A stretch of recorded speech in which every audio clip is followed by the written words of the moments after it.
Bonsoir à tous, très heureux de vous retrouver pour vos journaux du week-end. Voici les titres à la une de ce samedi. Nous sommes le 20 septembre, c'est la journée mondiale de nettoyage de la planète. De nombreux pays prennent cette date très à cœur et organisent de grandes réunions ménage en plein air, comme l'a fait la mairie de Monaco ce matin. À New York, 150 chefs d'État et de gouvernement sont attendus dès lundi pour l'ouverture du débat général de la nouvelle session de l'Assemblée générale des Nations unies. Le prince Albert II y participera. Nous retrouverons notre correspondante sur place. En football, après sa déconvenue en ouverture de Ligue des Champions jeudi face à Bruges, l'AS Monaco affrontera le FC Metz demain au Stade Louis II pour faire le point sur ce début de saison. Qui de mieux qu'un ancien des deux clubs pour nous en parler? Luc Sonor, l'ancien défenseur rouge et blanc, sera avec nous dans quelques minutes. Enfin, nous prendrons la direction du Métropole Monte-Carlo à la fin de ce journal. L'hôtel a accueilli la nouvelle exposition de Samuel Colklin, un artiste qui mêle tradition et modernité. Ce 20 septembre, c'est l'heure du grand ménage. Partout dans le monde, des opérations de nettoyage de la planète sont organisées à l'occasion du World Cleanup Day. Et Monaco ne fait pas figure d'exception. Depuis plusieurs années maintenant, la mairie, en partenariat avec la société monégasque d'assainissement, propose une grande marche citoyenne de ramassage des déchets, comme celle menée ce matin dans le quartier de la Condamine, à laquelle ont participé Sarah Nkari et Hugo Comassa. Le rendez-vous était donné à 9h30 au marché de la Condamine. Les volontaires enfilent leurs gants et se munissent de sacs poubelles mis à disposition par la mairie. Parmi eux, de nombreux officiels venus donner l'exemple. C'est intéressant, important de mobiliser l'ensemble de ces habitants, les jeunes, les moins jeunes, ils sont nombreux aujourd'hui, pour témoigner que le développement durable, ça n'est pas simplement une politique publique, mais ce sont aussi les petits gestes du quotidien qui permettent à chacun de protéger la planète, de protéger la cité. Et je crois que c'est la raison pour laquelle il fallait que le gouvernement soit là pour permettre de participer à cette démarche collective. Une démarche collective, gratuite et ouverte à tous, qui rassemble chaque année des millions de participants dans le monde, dont une centaine à Monaco. Pour rendre vraiment l'événement plus inclusif et permettre à tous ceux qui souhaitent y participer de pouvoir être avec nous aujourd'hui, on a tracé deux parcours avec deux niveaux de difficulté différents. En fait, il y a un parcours où on prend l'ascenseur et un parcours où on ne prend pas l'ascenseur, mais tout le monde se retrouve au parc Princesse Antoinette pour peser les déchets et les trier aussi en fonction de leur catégorie. Combien de kilos de déchets vont-ils être collectés cette année? On l'ignore à ce stade, mais une chose est sûre, la motivation ne manque pas. Aujourd'hui, on va faire de notre mieux.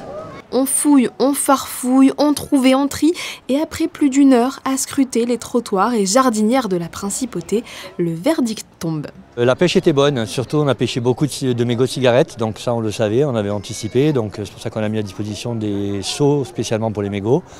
Le déchet recyclable et le déchet non recyclable, c'est un petit peu plus rare en Principauté. En tout, 6 kilos d'ordures ménagères ont été ramassés, un demi-kilo d'emballage recyclable et 750 mégots de cigarettes, si petits en taille mais si néfastes pour l'environnement. Rappelons qu'un seul mégot peut polluer jusqu'à 500 litres d'eau. Pensez-y avant de les abandonner dans la nature. Voilà, une belle action puisque rien qu'à Monaco l'année dernière, pas moins de 20 kilos de déchets avaient été ramassés. Tout autre chose à présent, vous l'avez entendu hier sur notre plateau, le président du Conseil national Thomas Brezzo a reconnu avec satisfaction hier soir dans un communiqué le travail réalisé par le gouvernement princier ainsi que ses services. Il a également salué le dépôt d'un nouveau projet de loi de budget rectificatif par le ministre d'État Christophe Mirmand. Et les débats sur ce projet seront à suivre sur notre antenne le 2 octobre prochain dès 18h. Dans les coulisses du Monaco Yacht Show, l'un des moments clés des préparatifs est l'arrivée des pontons flottants au port Hercule, indispensable pour accueillir les visiteurs et les plus grands yachts du monde. Un chantier impressionnant auquel ont pu assister tôt ce matin Vanessa Dessy et Thomas Deus. Allez, let's go! Chaque année, l'arrivée des pontons flottants marque une étape décisive dans le chantier du Monaco Yacht Show. Allez, c'est bon. Leur installation se déroule avec une précision millimétrée. Plusieurs jours de manœuvres orchestrées par des équipes spécialisées, capables de positionner ces structures sur mesure dans l'espace restreint du port Hercule. Les contraintes techniques sont multiples, entre la cohabitation avec la circulation maritime quotidienne, la nécessité de garantir une parfaite stabilité et la gestion de volumes imposants. Un balai qui transforme progressivement le port en véritable écrin flottant. flottant. On est en train d'installer la pivotante Jules Sokal qui est des États-Unis. C'est un ponton qui sert vraiment pour faire une traversante entre le quai des États-Unis et l'extension Nord Piscine qu'on appelle nous. C'est pour que les piétons lors du salon puissent, au lieu de faire tout le tour du salon, puissent couper court pour aller voir les quais de la piscine où il y a des gros yachts, au quai des États-Unis où il y a d'autres gros yachts. Les contraintes, il y en a plusieurs. C'est qu'on a une distance à respecter entre les deux quais. Et en fait, ça se joue à quelques centimètres parce que vu que c'est une pivotante, elle va s'ouvrir, elle va se fermer. Et elle s'ouvre quand les tendeurs du quai Gerland voudront sortir pendant le salon. Et ben nous, on sera obligé de l'ouvrir, puisse passer. Et quand ils sont passés, on sera obligé de refermer pour que les piétons puissent repasser. Et en fait, ça se joue à 3-4 cm. Indispensable à l'accueil des géants des mers, ces pontons temporaires offrent des quais supplémentaires nécessaires pour amarrer les super yachts les plus prestigieux. Sans eux, impossible de présenter une flotte aussi impressionnante au cœur de Monaco. Ils ne sont pas de simples structures techniques, ils symbolisent la capacité du salon à repousser les limites de l'espace et à réinventer chaque année le port pour accueillir les acteurs mondiaux de la grande plaisance. Un défi d'ingénierie qui fait partie intégrante de l'identité du Monaco Yacht Show. Là, il est en stand-by parce qu'en fait, c'est des places où en fait, c'est pas équipé pour ce type de bateau parce qu'il est beaucoup plus grand que les bateaux à l'année. Donc en fait, il a besoin des plongeurs. Donc en fait, on doit l'amarrer à l'avant et aussi à l'arrière parce qu'en fait, à l'arrière, c'est des taquets qui ne sont pas adaptés pour ce type de bateau. Donc c'est pour des petits bateaux. Là, c'est un gros bateau. Donc on est obligé de mailler l'avant. Et quand on aura maillé l'avant, après on va à l'arrière. Il nous donne ses lignes aussi. Et il y a une chaîne mer en dessous du ponton pour qu'on puisse amarrer et linguer ces lignes sur la chaîne mer. Ainsi, l'installation des pontons flottants illustre à elle seule l'ampleur du défi logistique du Monaco Yacht Show. Plus que de simples structures temporaires, ils incarnent l'ingénierie et le savoir-faire déployés pour transformer l'espace de quelques jours le port Hercule en scène mondiale de la grande plaisance. C'est l'heure de la chronique US de notre correspondante. Ce samedi, l'actualité nous emmène à New York, au siège des Nations Unies, où l'on retrouve Alexandra Pani. Bonsoir Alexandra. Lundi s'ouvre la session de haut niveau du débat général de l'Assemblée des Nations Unies. 150 chefs d'État et de gouvernement sont attendus, dont le prince Albert II. Que faut-il attendre de ce grand rendez-vous ? Bonsoir, oui, comme chaque année, tous les regards sont tournés vers ce rendez-vous annuel des Nations Unies qui célèbre cette année son 80e anniversaire. Des célébrations placées sous le thème « Mieux ensemble », 80 ans et plus pour la paix, le développement et les droits humains, alors que l'organisation est sous le feu de nombreuses critiques d'inaction et doit subir d'importantes réformes. Son secrétaire général Antonio Guterres dressait récemment en conférence de presse un tableau alarmant de la situation mondiale. Clivages géopolitiques qui s'élargissent, conflits qui s'intensifient, une planète en surchauffe ou encore des inégalités croissantes, des sujets incontournables pour les chefs d'État et de gouvernement présents cette semaine à New York. On fait le point de ce qui est attendu pour ce 80e débat général avec Isabelle Picot, l'ambassadrice représentante permanente de Monaco auprès des Nations Unies. Le chef délégation, qui est le prince souverain, va parler donc pour lundi, pour l'anniversaire des 30 ans de la plateforme de Pékin.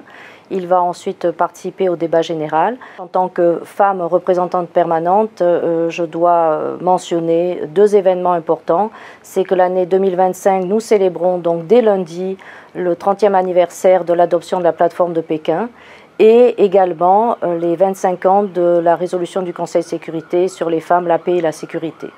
Donc ce sont deux événements majeurs. Il y a aussi un événement très important, une réunion de haut niveau sur la jeunesse, parce que la jeunesse continue à croire, comme nos collègues dans le système multilatéral, à la nécessité d'une organisation mondiale, qui est la seule qui existe.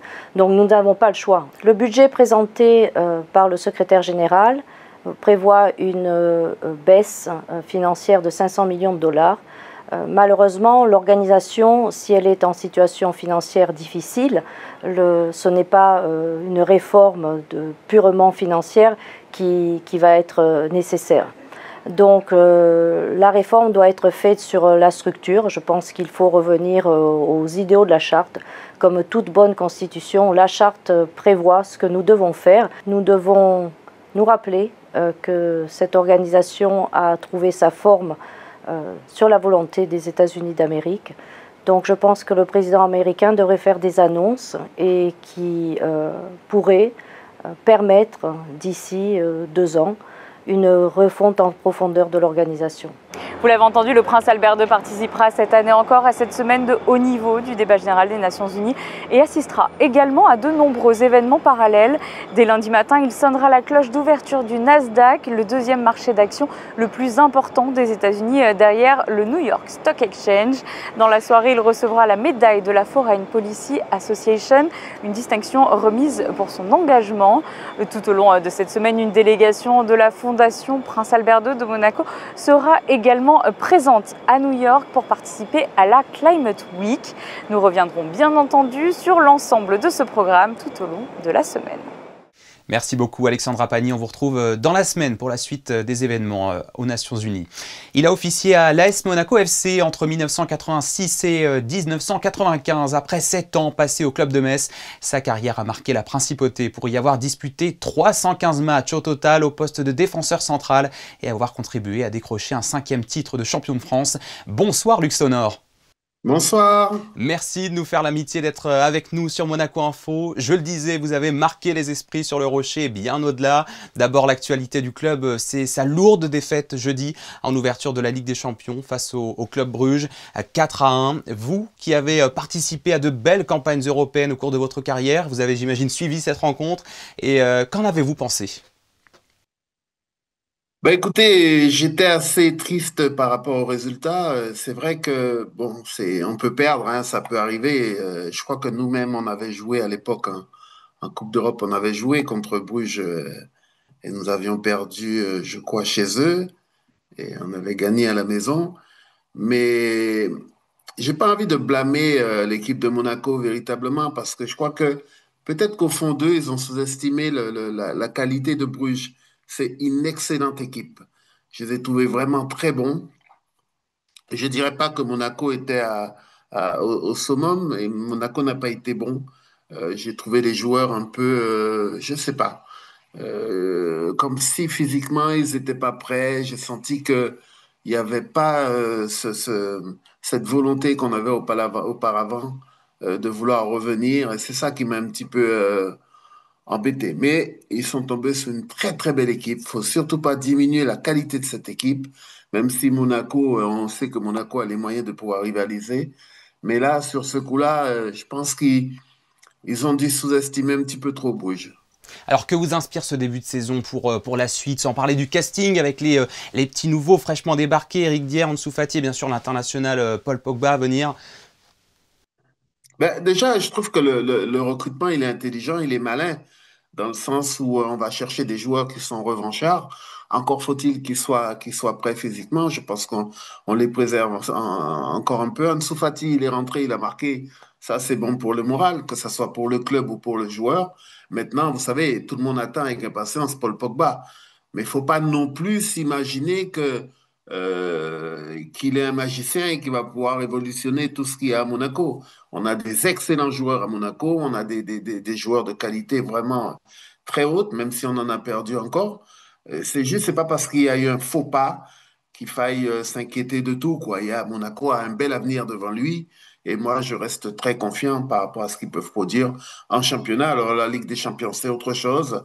C'est un petit peu plus compliqué. Je ne sais pas si véritablement on a tout ce qu'il faut pour arriver à aller le plus haut possible. Mais bon, on va y croire, on va espérer. Demain, retour en Ligue 1, 5e journée avec ce match entre vos deux clubs de cœur, Monaco et le FC Metz. Qui d'autre mieux que vous pour en parler? Qu'est-ce qui vous a marqué dans l'évolution des deux clubs depuis que vous les avez fréquentés? Et donc, que faut-il en attendre demain? Demain, j'ai presque envie de vous dire, j'attends rien, dans la mesure où je ne peux pas me prononcer par rapport à l'une ou l'autre des équipes. J'ai toujours dit, et je le redis constamment, c'est mes deux amours, quoi. Metz, ça m'a permis de grandir, ça m'a permis de gagner mes premiers trophées. Coupe Gambardella, Coupe de France, l'exploit de Barcelone, tout ça. Et ensuite Monaco, où j'ai grandi. J'ai grandi parce que je suis arrivé dans un club d'une dimension beaucoup plus supérieure à ce que j'avais pu connaître à Metz, sans manquer de respect aux Messins, évidemment. Et Monaco m'a permis d'après de gagner d'autres titres, de me faire connaître. de me permettre de jouer en équipe de France, d'être international. Donc voilà, c'est pour ça que je n'ai pas aujourd'hui, à ce jour-là, l'amour que j'ai pour ces deux clubs vient de là, parce que chacun a sa part de responsabilité dans la carrière que j'ai pu faire.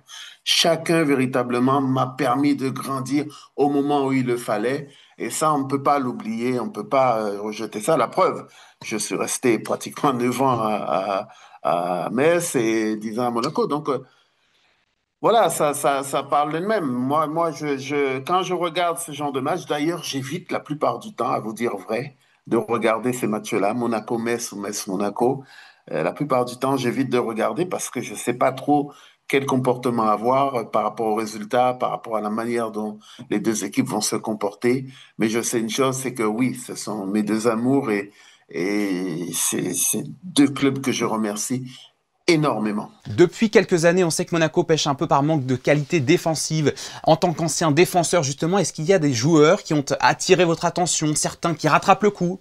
Vous savez, ce qui a fait la différence, je pense, pour nous, à l'époque des défenseurs, on était beaucoup plus serein, beaucoup mieux. Pourquoi? Parce qu'on avait un certain Jean-Luc Ettori dans les buts, qui est un homme tonton, comme on l'appelle, c'est un homme d'expérience. C'était quelqu'un qui, à lui tout seul, arrivait à vous remettre ce mental, ce moral pour aller chercher une victoire, pour aller se battre. Et je pense que ça aussi, ça a son importance. Aujourd'hui, à Monaco, il y a pratiquement les gardiens, on n'a pratiquement eu que des étrangers. Donc, comment dirais-je, la manière de raisonner entre le défenseur et le gardien n'est plus la même.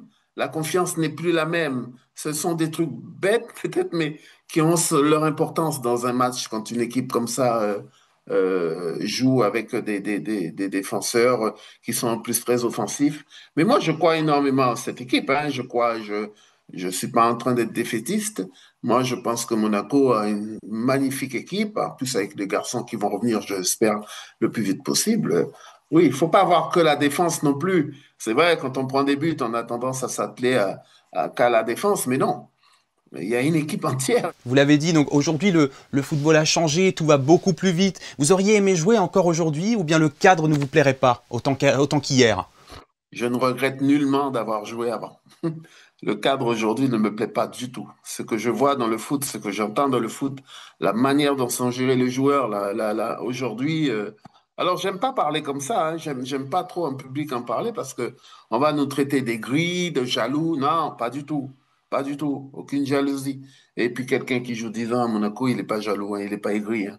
Il est juste très content de ce qu'il a fait. Donc, moi, je me permets juste de dire qu'aujourd'hui, malheureusement, on est plus axé sur l'argent, sur ce qu'on va gagner, les contrats qu'on va faire. C'est trop compliqué, ce monde-là, aujourd'hui. Je préfère rester avec ce que j'ai vécu, même si je travaille pas mal dans le foot, puisque je m'occupe du club des internationaux de football qui regroupe tous les garçons qui ont joué en équipe de France.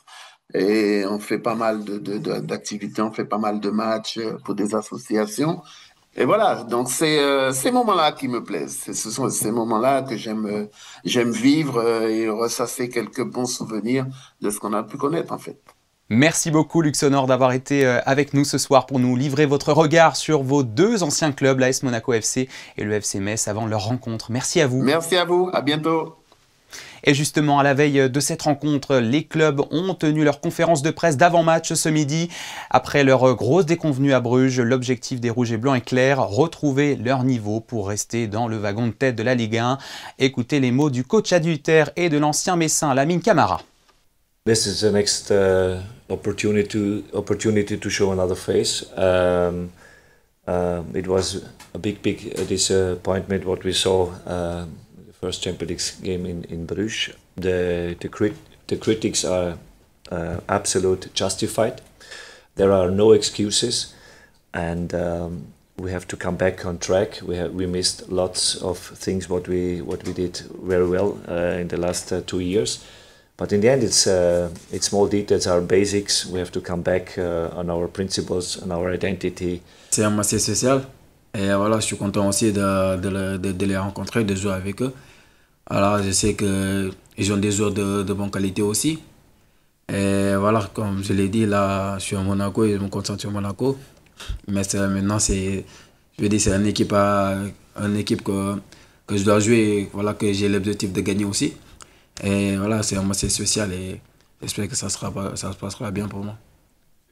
Voilà, et le coup d'envoi de cette rencontre de 5e journée de Ligue 1 sera donné à 17h15 au stade Louis II.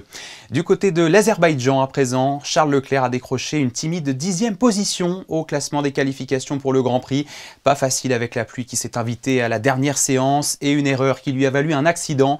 Demain, c'est Max Verstappen qui partira en pole position à partir de 14h, heure de Monaco. Des nouvelles de Lisa Pou, la nageuse monégasque disputait ce samedi la 4e manche de la Coupe d'Europe de natation en eau libre à Barcelone. Et elle s'est emparée de la médaille d'argent sur 10 km, une excellente performance de plus à son actif. En patinage cette fois, en ce moment se tient à Pékin, au Japon, le tournoi de qualification olympique pour les Jeux d'hiver de Milano Cortina 2026.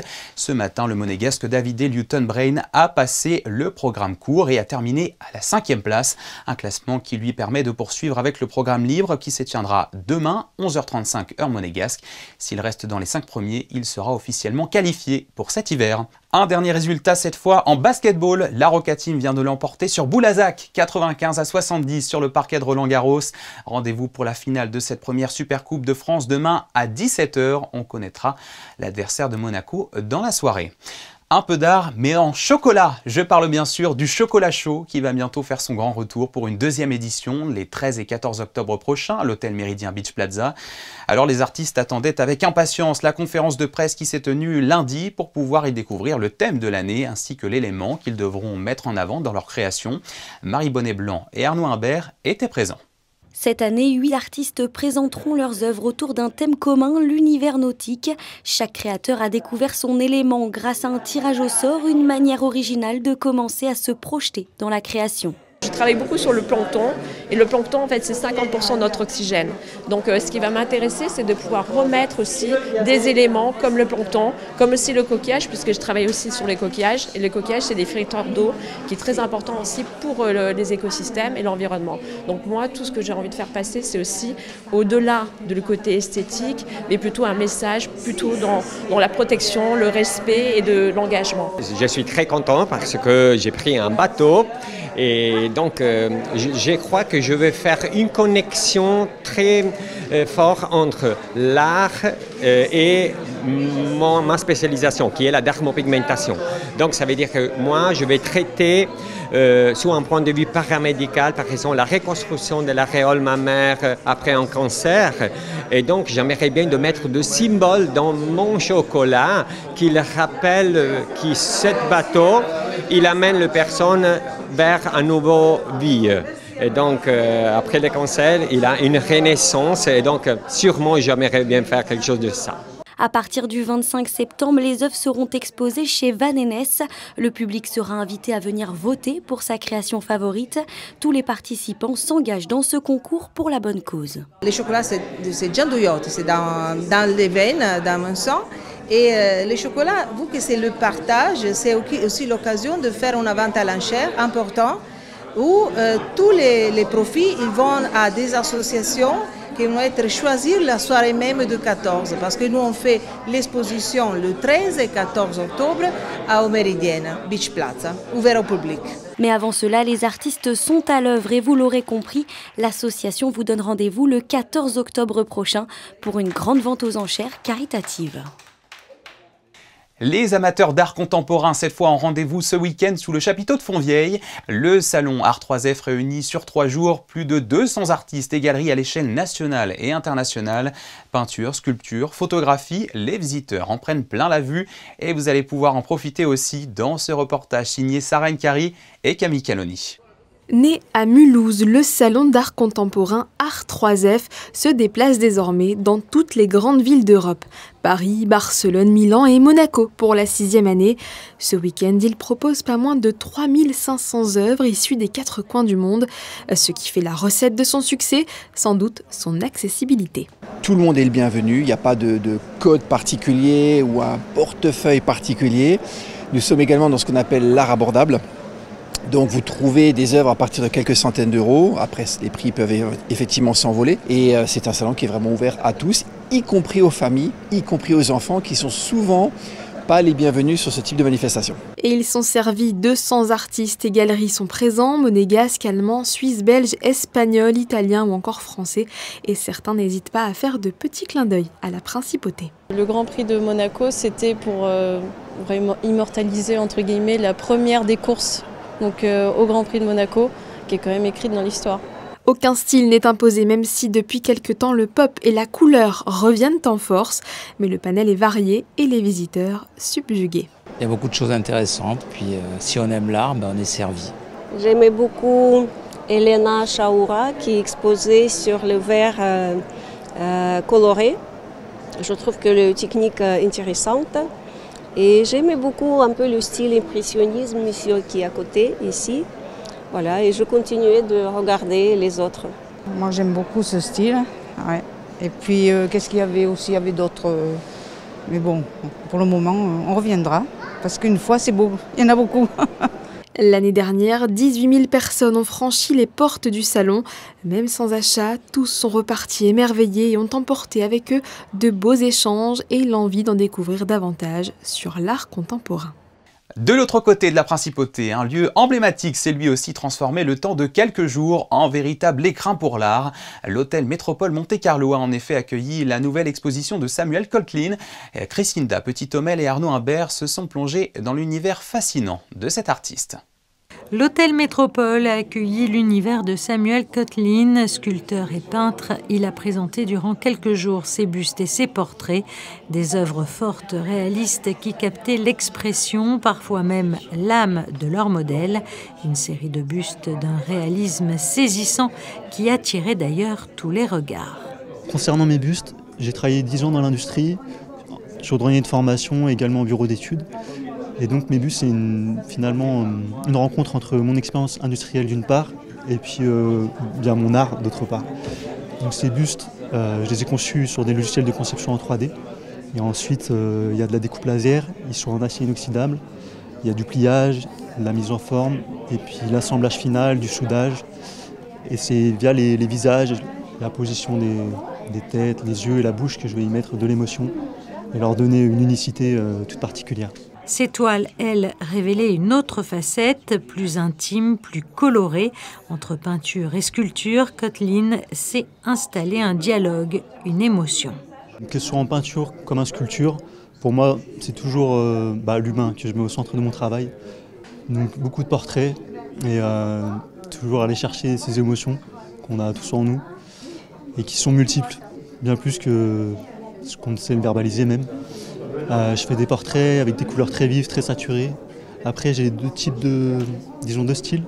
Il y a une première approche qui est assez spontanée, avec des personnages caricaturés, avec du cubisme, des formes géométriques. Donc ça, c'est vraiment une création assez spontanée et empreinte du street art, notamment.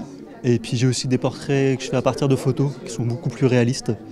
Et donc là, évidemment, l'idée c'est que ce soit ressemblant, néanmoins, j'y mets toujours ma patte particulière avec toujours des couleurs très saturées, des couleurs vives et puis également des motifs. Et il n'était pas le seul à présenter ses œuvres dans cette exposition. À ses côtés, d'autres talents comme Lucille Julien ou la sculptrice Solène Pichot enrichissaient ce rendez-vous artistique qui s'est tenu durant quelques jours au cœur du Carré d'Or. Et c'est sur ces images que se referme ce journal. Merci à vous de l'avoir suivi. Dans un instant, vous avez rendez-vous avec Sarah Nkari pour vos prévisions météo.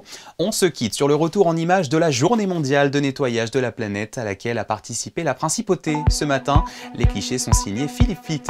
Excellente soirée sur Monaco Info et à demain, 18h30.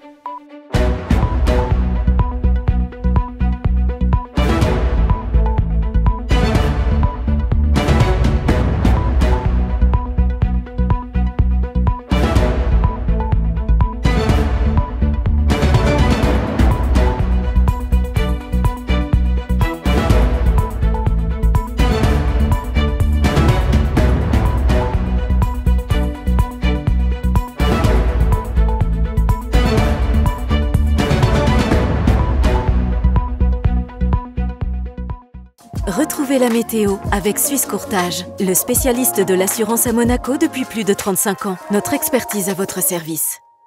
Bonsoir à toutes et à tous, encore une journée digne du mois d'août aujourd'hui. J'espère que vous avez pu profiter du soleil car il se fera de plus en plus rare dans les jours à venir. Demain, quelques éclaircies sont au programme. C'est dans la soirée et dans la nuit que le temps risque de changer radicalement. Pluies orageuses accompagnées de fortes rafales de vent sont attendues.